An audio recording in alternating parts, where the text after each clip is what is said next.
Hey, everybody. Welcome to Thrive O'Clock. I think it's Friday. Lainie, is it Friday? I believe so.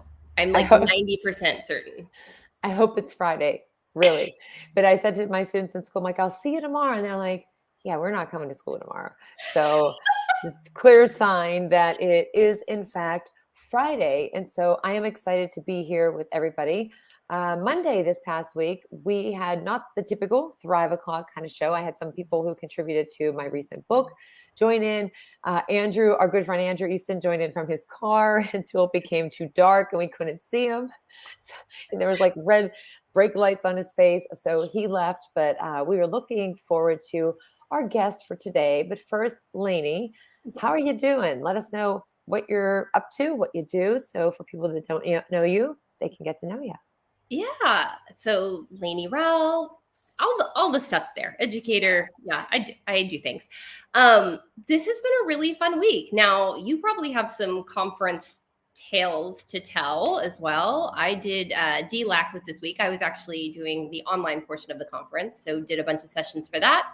And it was so fun. This is a conference that does a hybrid really, really well. So they had a group in Atlanta, and then there was the online group, and it was so fun. I had a lot of people in the Zoom interacting, doing breakout rooms. It was really, really fun. So, Yeah. how about your experience? Well, for me, I'm Rachelle Pose, and I do those things that are listed at the bottom, like you said. This week was pretty busy. I went to TCEA in Dallas. I've never been to Dallas. So I went in on Tuesday morning and I flew back. I was supposed to fly back last night, but that didn't really go so well. So we ended up being in the airport for a long time, and I got home around like 3 something this morning and then went to work. But it was amazing just to see some people who I had not seen in 2 years, and some people I'd never met in person. And like when I got there, I'm like, hey, user, welcome. Like, I'm going to go register. And I happened to see Dr. Desiree Alexander and Deb Atchison. And I went in, I did like this swoop around Desiree and saw her. And then it was like Nicole Taylor and Vernon Wright came over and Oh, Alfonso Mendoza and a couple other people. We all just kind of gathered in that space. And I did not move for 30 minutes because everybody was coming to me. They were just like all gathering. you just I'm like like, set maybe, up camp and then have everyone come to you. That's perfect. yeah. I'm like, maybe I just don't even need to register. And then I went down to the expo hall, same thing. Got to see a lot of her friends. Tisha Poncio was down there, Jenna Lee down there. Oh, it's Livia. Hey, Livia, I it's know. good to I'm like, see who's you. saying hi? Thank you, Livia. Love you so I much. know all the Facebook user. So, but it was good. I'm a little bit tired, but it's just those you get so much energy from being in person at conferences, and it's like nonstop to go out and have some fun. We did have a lot of fun, but I'll save that for later because I want to make sure that we bring our Yep. guest up. And we have a tremendous guest today, and I'm going to pop her up on the screen. Some of you out there, and please join in with the comments. You might see Rae most mornings of the week, very early. I don't know how you do it, but welcome, Rae, to our Thrive O'Clock. And for anybody who may not necessarily know who you are and what you do, if you would just share a little bit about yourself. Absolutely. No, honored to be here, guys. Thanks for the invite. For everyone, hi, good afternoon. I usually say good morning because I am usually live in the morning. Hey, Liv, love you lots.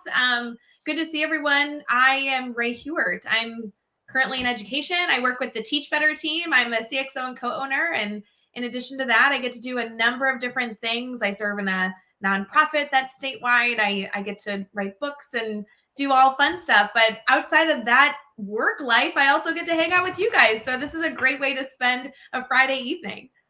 I know. I was looking forward to it all day and just in some different like Voxer groups that I'm in, like Laura Steinbrink was like, oh my gosh, you're having Rae on today. I like love her. It's such a great start to the morning when you go live. I get that I'm driving in the car, the notifications go on. And sometimes I can join in. Other times I just check it out later, but get the pop up and it's that consistent message. And there's always fun involved, but I just don't know how you do it. And I will be joining you at some point coming up here in the spring. So I'm looking forward to that. I'd love to have both of you on. We have such a good time on Daily Drop-In. It's a morning show that streams Monday through Friday at 7 a.m. Eastern. And thankfully, I appreciate, the shout out of, the consistency truly, I'm not the one doing it all. We have a great team that makes it all happen and come together. I just get up in the morning and get to host. So it's an easy job in my role. Everyone else does the hard stuff. I don't know. That's Lainie, awesome. what do you Are think? Are you a morning person? 7 a.m.? I do have to say, so I'm Central Time Zone, so it's 6 a.m. for me, even though it's a 7 a.m. It's a 7 a.m. Eastern start, but I'm Central, so it's bright and early. But it's bittersweet. It adds some structure to my morning. I spend the hour very authentically. I like drink my morning coffee during the show, and you'll see if you watch me in the beginning versus you watch me at the end. Regardless of who I'm interviewing, I like slowly wake up with our network, so I like it. That's awesome. That's a great way to start the day. It is. Yeah, it all started when COVID, affected the U.S. In March, and while it has evolved since then, we're very appreciative that we have a network that tunes in and allows us to be accessible. That was the whole goal of the show, is to be accessible for our network and brainstorm through hurdles, and it's been really fun.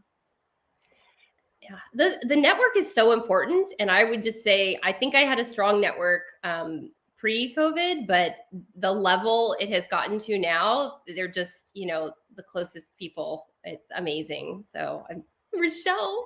Well, you guys are so connected. I mean, truly, it's been incredible to not only connect with other educators, but you guys have such strong networks. It's an honor when we have opportunities like this, that we're not only able to share friends together, but then also introduce, our networks to each other. Because, geez, there's so many. The more the merrier is my mindset. So I love being able to meet other people and have other people meet the people that I'm connected to. It's so fun.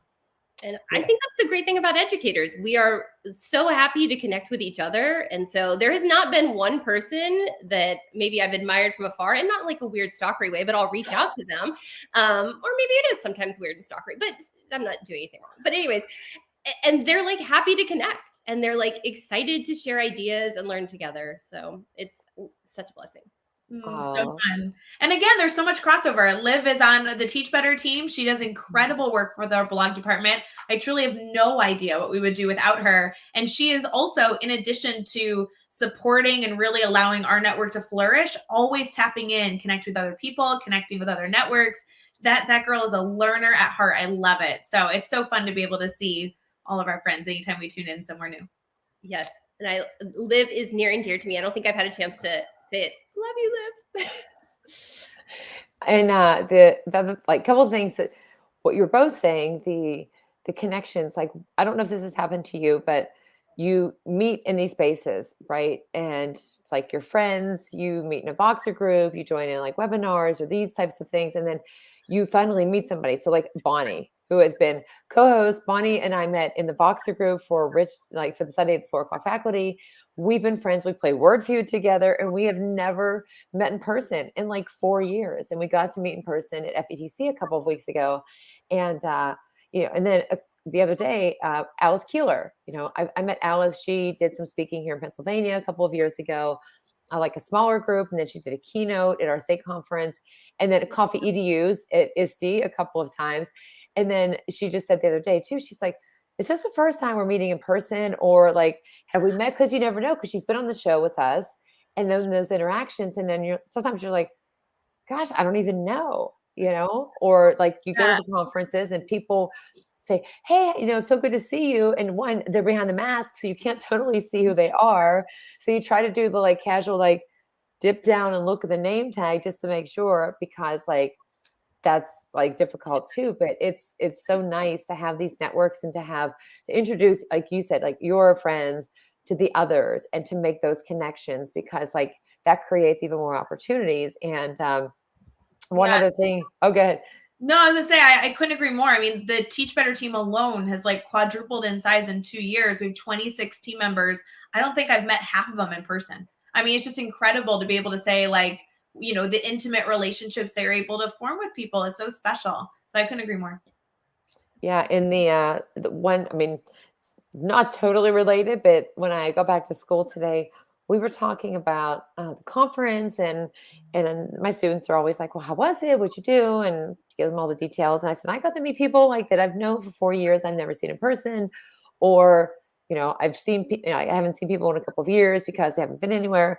And then they got onto the topic of like podcasts and listening and so forth. And I think they watched one of these episodes. And so I don't know if any of them are joining in, but like, they're like, well, how do you do that? We should do that as a class and things. And so I'm thinking like, how cool would that be? Or how impactful is it for us when we have these ideas that we're using in our classrooms that maybe another teacher is not comfortable with? It's like, oh, I could never do that. I'm just this teacher. And then you hear like, oh yeah, we're doing this. We're doing these morning drop-ins like you do. Or somebody, George has his Monday mindsets. I think he does. And it's a message. Or we do this, and we sometimes do the funny things like for the holidays, or it's just a Friday to have fun. But like, we all are here to lift each other up and to support one another. And that's just like, I don't know where I would be without all of those connections I've made, especially over the last 2 years. I'd be really lonely. So anyway, that was just a random thought. So no, well, and I'll just say really quickly, like I would recognize you both in person. We've had these live interactions. Rachelle, you and I've actually been in person before, but there are people who I only know by their profile on social media, and I'm nervous that I'm going to like pass them in the halls of a conference and just not even recognize, especially if there's a mask on. That actually gives me some cover because I feel like that's fair. But yeah, I'm looking forward to. You mentioned the Q conference, Spring Q's coming up, and I'll be in person at that. So looking forward to making some new connections in person. Hopefully, I'll see some of you there, some of you who are watching.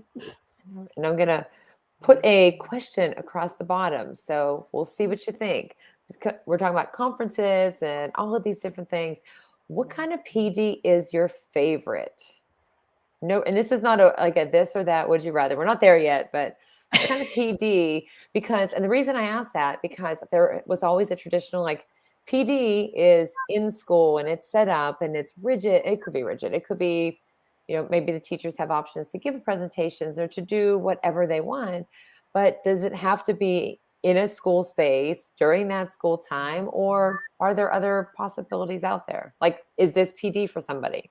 Might be entertainment. I mean, it could be PD depending on what we're talking about.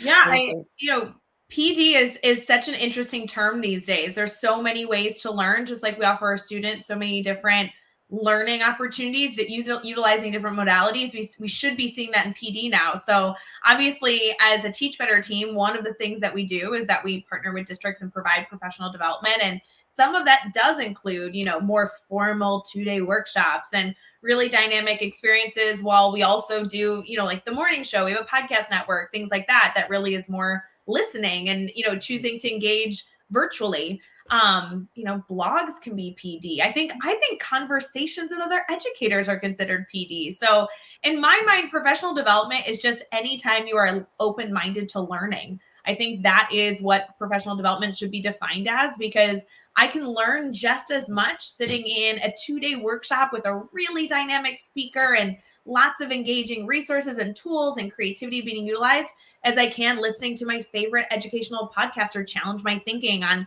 something I feel really, stuck on, or talking to a colleague on the phone that is challenging my thinking. So I think if you're open-minded to learning, whatever you are utilizing as your means to do that should be considered professional development. Yeah. Love that answer. Lainie? Well, I like to talk about professional learning. So I agree with Rae. Like, I think there's time for delving into that collective cycle of inquiry where we're all together in a workshop, but then there's also that, individual cycle of inquiry where I want to dive deep into this, and they can go read this podcast and go listen to this blog. I said that backwards. I can go read that blog, listen to this podcast. You knew what I meant. But there's so many more options right now. And I think one of the things that I have as a hope moving forward is, and I know we have to say, let me preface this.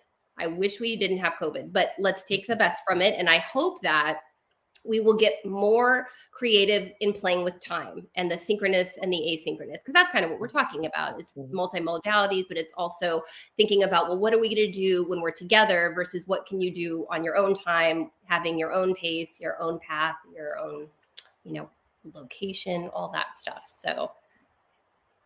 Yeah. And there was something you just said that caught my attention. Oh, the modalities, because I'm taking a course now and working on doctorate in instructional technology. And But anytime I hear wait, these just words, wait, pause, time out, because you don't have enough credentials, right? That's just, yeah. So you're doctoral. Go ahead.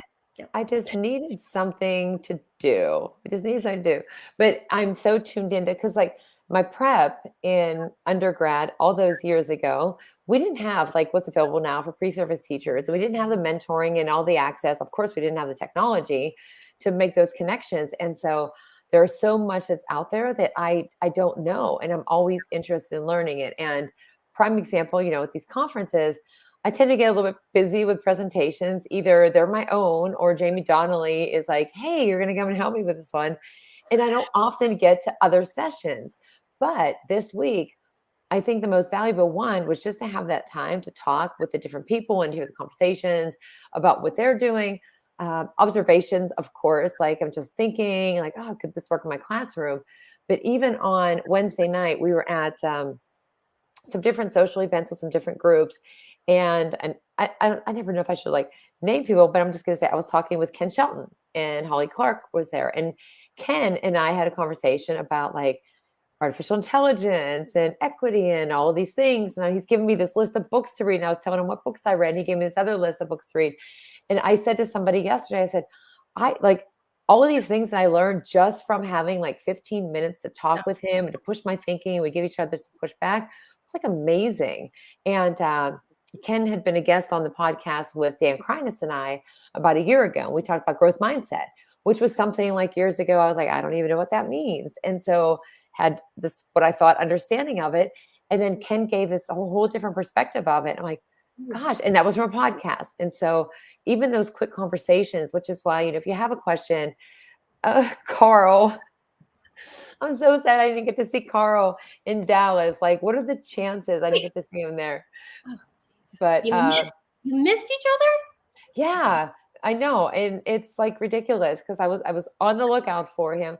But all of those, even just quick conversations. So it can be a lot of different things. And the point in this is that whenever administrators, and I know it's hard because of accountability, but looking at giving teachers more choices in how they learn. So why can't it be when Rae goes live in the morning at 7 a.m. and you have somebody on, you're talking about topics, like people are learning, they're sharing ideas, they're making connections. That's important. Like that's essential to build that network. Podcast, Lemonade Learning, just going to throw it out there. People are walking, like that's how I got more connected with you, was listening to your podcast. And a lot of people are doing podcasts and sometimes they're very short.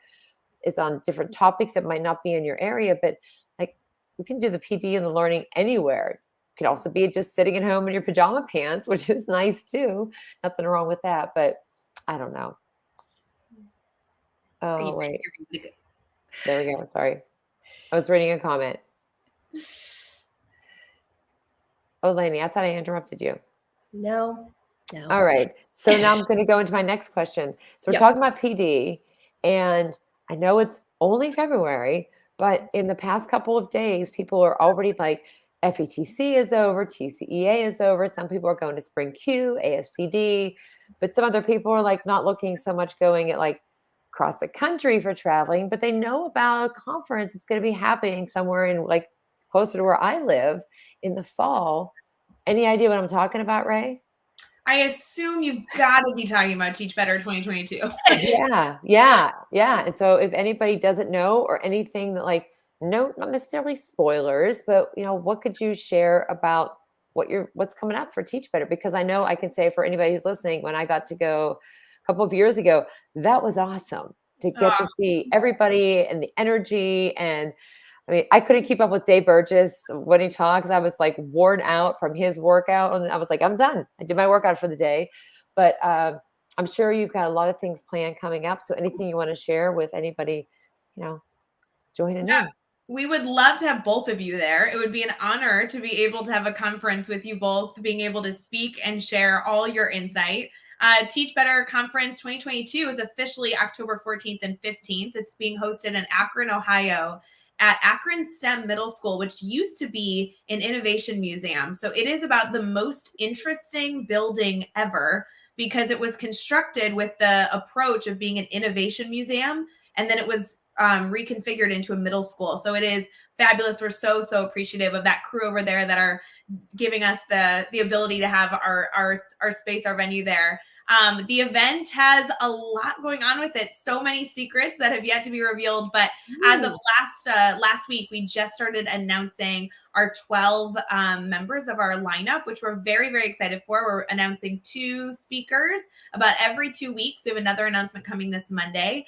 And the hope for this event in releasing these 12 speakers is to build excitement, because our proposals are opening March 1st. And we're so excited for so many more educators to be submitting to be featured speakers, to share their voice, to join us in the fun. If you're accepted as a presenter, you get free registration. We really, really value our presenters and want them to be treated like royalty. So we're so excited for that. And obviously right now we're in the midst of collecting sponsors and collecting podcasters for Podcaster Row, and gosh, so many other surprises. So we're very, very excited to be offering our Teach Better network, and hopefully some newbies join our Teach Better family to enjoy the Teach Better conference. It's going to be awesome. We're so excited. Yeah. Wait, did you say you already announced a couple of the speakers? We did. So I have to be very careful because I've been sworn to secrecy and I've been so good. So we won't tell anyone. It's just no.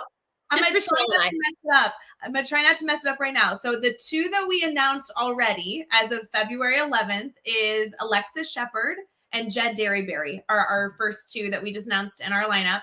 We have 2 more that will be announced on Monday morning, and I will tell you both, nudge, nudge, you know both of them for sure.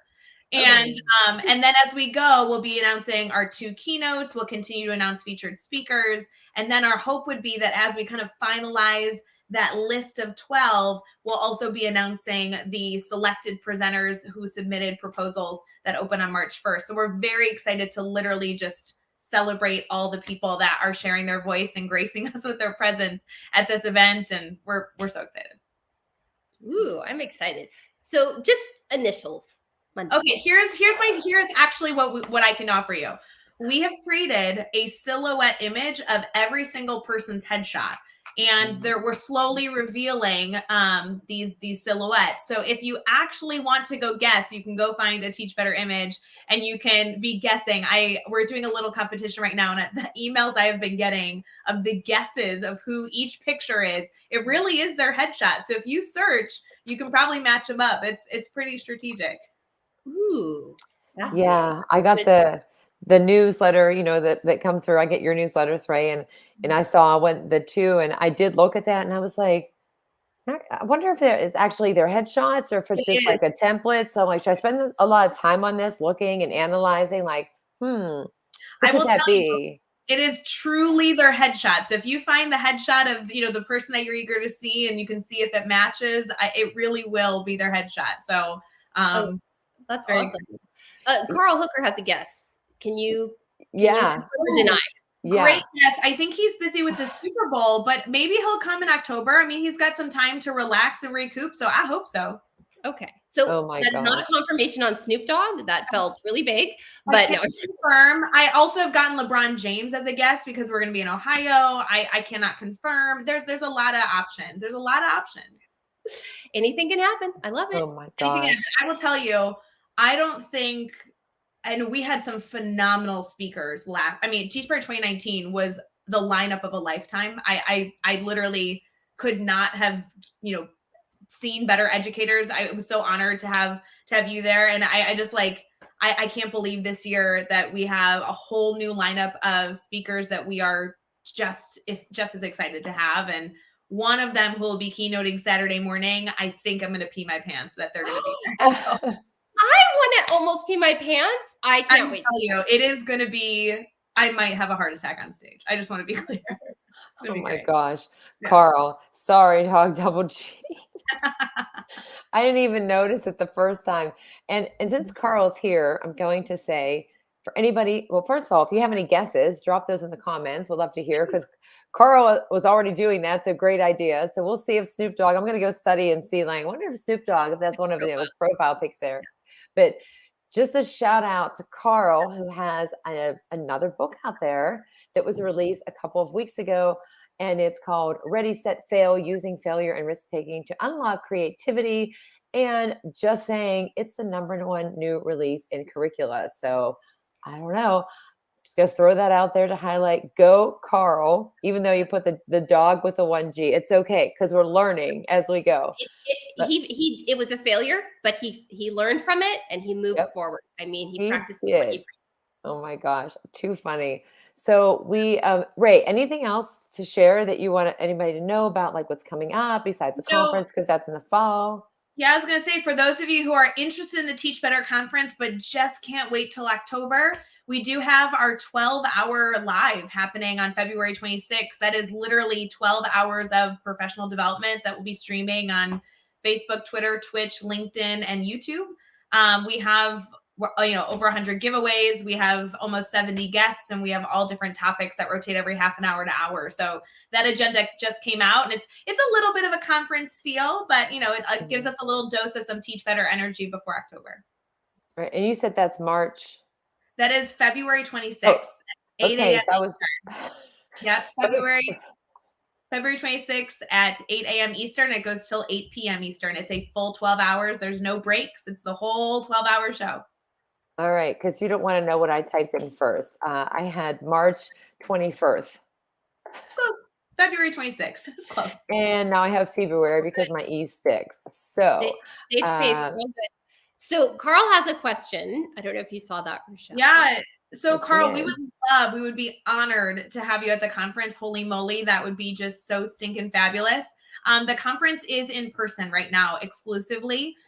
We are doing some very, very specific design to not only keep everyone safe, but the beauty of the Teach Better conference, the reason we haven't done an online option during COVID is because the conference is so much more than just sharing professional development, but it's really about networking. And so we'll have not only a full day of conferences, but we'll have networking Thursday, Friday, Saturday of the event before it even begins and all that jazz. So we're doing our best to keep it small, and we're doing our best to keep it in person. So I will give you a fair warning. It absolutely will sell out like it did last year. We're keeping it small intentionally. So we'd love to encourage all of you to present to speak and/or get a ticket if you just want to participate in the fun.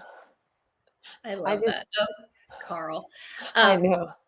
So for those who are listening to this later, Carl is apparently not allowed in the state of Ohio. That's why he was asking if there was an online option. I'm guessing Ohio is not the only state where he would have that challenge, but I love you, Carl. You know I'm teasing. Oh my gosh, too funny. So Carl, stick around because we know how you like to play games, and we're going to have you join in with us. And anybody else that's watching, join in and share because we're going to do some rapid fire questions. Might be a this or that, might be just something random where you're like, why would you ask that? I'm not. It's just on the screen, whatever's generated. So first question will be, what time do you usually wake up in the morning? Kind of know the answer to this. 5 a.m. 5 a.m. I have a 6 a.m. show. Got to wake up and shower, let the dogs out, get the coffee made.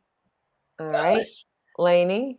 Oh, I am not a morning person. So it depends. I did a lot of East Coast presentations this week. So I was up at 5 a.m. more than once. But normally I would like to be much closer to 7 a.m. All right. So the next one, and interestingly enough, Carl is asking the question, and I had it on my list to ask, what's your go-to karaoke song? I'll go first on this one because nobody ever believes this, but at ISTE in Philly in the last one, which I can't think if that was 2019 at this point, but we had Dr. Sarah Thomas Guy karaoke room, and I did a couple songs of Eminem in a black dress after doing presentation, and people were like, oh my gosh, like, what is she doing? So that would be one of that or Wake Me Up Before You Go Go. Claudio got Jamie Donnell and I to do that in the morning.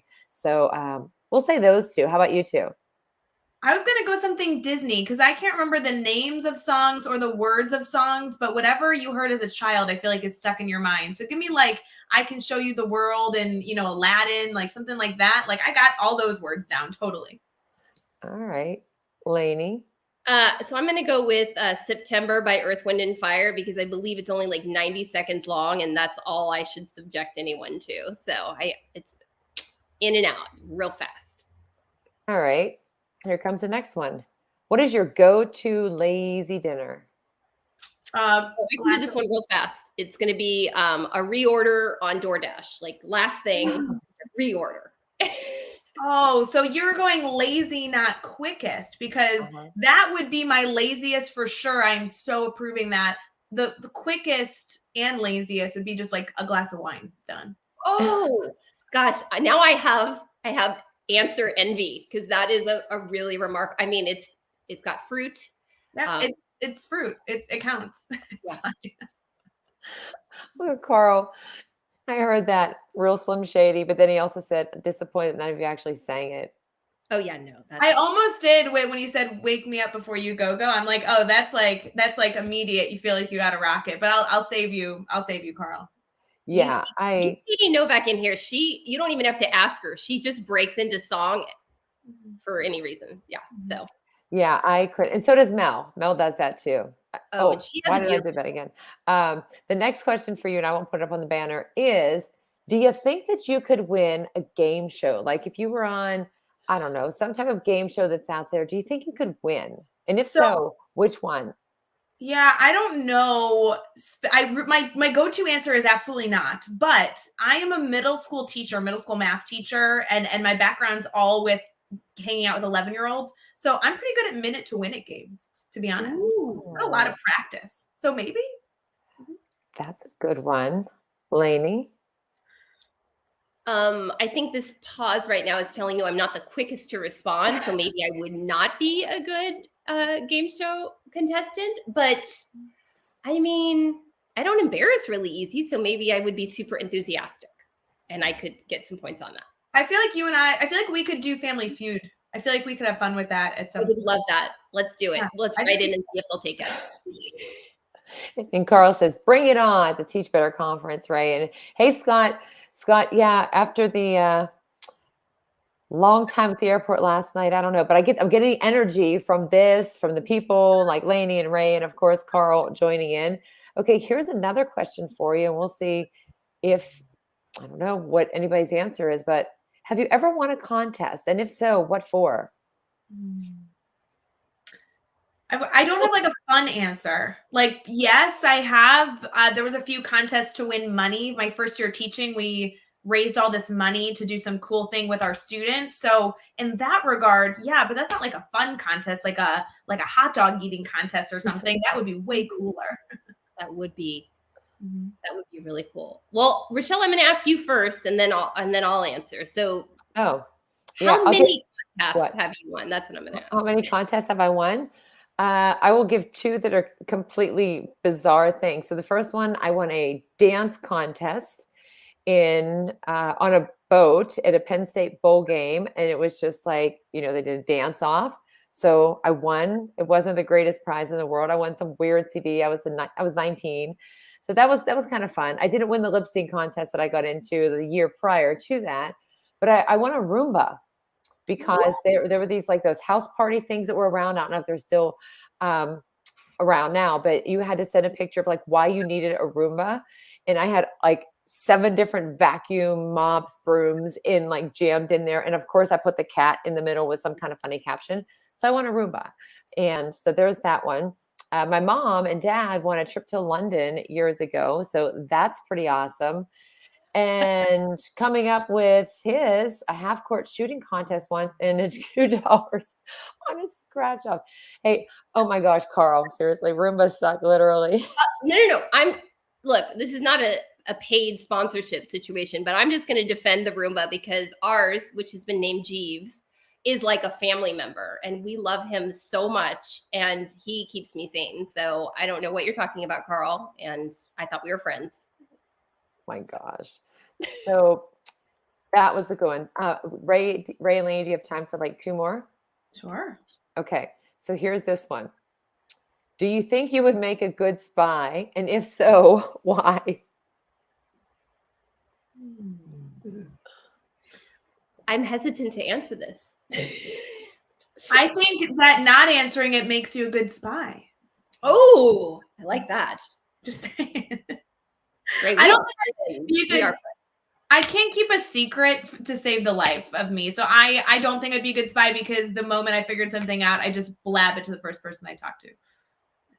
Oh, Uh, I don't know, but I will say I do think my dad was in the CIA. He was a pilot, and he would just like mysteriously disappear some mornings, and he would say he was at McDonald's drinking coffee and reading the newspaper. It was very sus. And we, pilots get to leave for a few days at a time. I felt like there were some holes in his story, and maybe he could have been a spy. So if it's a genetic thing, then maybe. okay. Luckily, he's not on Facebook, because he probably would not appreciate me sharing that. Yeah. Oh, Carl asked, who's your James Bond spy name? Is there like a game? Like, do you give me criteria and it comes up, or am I? I don't know. I don't know what my James Bond goes by like 007, so I'm gonna go like 003 just for fun. Yeah, I always go with Rogue. Rogue is always my name for everything. Oh, jeez. Laser Ray and Stay in Your Lainie. Oh, those are good ones. I like it. Carl is bringing the humor. Okay, this one is going to be. Oh wait, I have to edit it really quick. So this one, I'll do my answer last. My mom was actually with me on this one, Marianne. So what's the strangest thing you ever saw while driving down the street? Just driving in general. I'll go first. A woman cutting her hair in her car while she was driving. Yeah.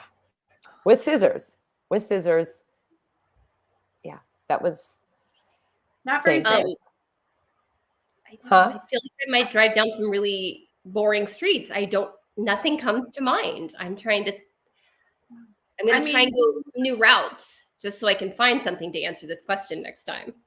I think the strangest things I find are when cars have like so many animals in them. Like when you drive down and you have a car next to you that has like 5 dogs sitting in the back. You're like, that person has quite the life. I would love to learn more about that person. Yes, that's a good point. All right. Carl, what about you? Marianne, anybody else? Scott joining in. Let's see. I got a comment here. I can't. Oh wait, a man reading the newspaper while driving. Carl can't answer because it's the reason he's not allowed in Ohio. Good to know. Yeah. Well, maybe you can tell us later on like what that might be. All right, and last one that I'll ask, and these are kind of fun, but we're going on and on and on. But here it is. Would you ever try stand-up comedy? Hell no. I'm not even gonna let you finish that question. Sorry, I know we don't have a delay for the bleep, but no, it's a hard pass. I didn't even notice. I will say, I feel like sometimes when you're keynoting, depending on what you're talking about, it feels like you're trying to do stand-up comedy. So I'm gonna go with I feel like I feel like I would, but I want to confirm I don't expect to be any good at it. So let me just say that if I get a laugh, and it happens, but I feel like it's because the bar is really low.